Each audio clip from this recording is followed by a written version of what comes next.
Welcome back to another episode of Sperience Gaining Tips.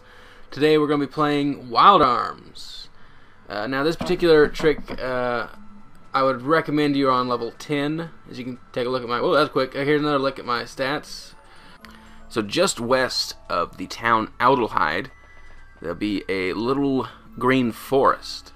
And just north of that a bit, there is a nook in the mountains here. You just walk back and forth into this nook, and you should be able to get into a fight with monsters that don't appear until much later in the game. There are 3 different types of fights you can get here. One is with 2 worm-like creatures called prisoners. Another fight is with 3 harpy-like creatures that are called Valkyrie. And the fight that we're actually trying to get are with 2 purple blob creatures. I can't quite pronounce their name right now, but I'm sure it sounds something like Heckletail. Now, once you get into this fight, you want to unload on them with everything you have. Rudy needs to fire his hand cannon. Jack needs to use Psycho Crack.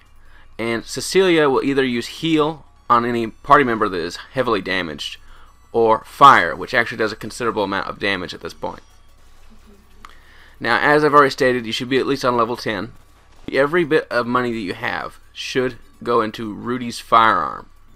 One thing to remember is that Psycho Crack always works on these particular monsters, which means you want to spam that on both creatures. This will decrease chances of getting hit and actually help you get through the fight. The first few times this fight is pretty much luck based, but once you start getting some of these kills, your characters will level up enough that it'll be a lot easier.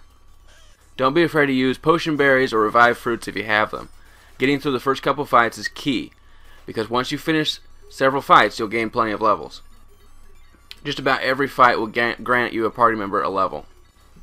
If you get into a fight with a Valkyrie or the prisoners, you might as well just reload the game, because you have pretty much no chance to defeat them. And there you have it. Good experience, good gold, and Rudy gains a level. So there's a quick experience gaining tip for Wild Arms for the PlayStation 1. Stay tuned next time for more experience gaining tips.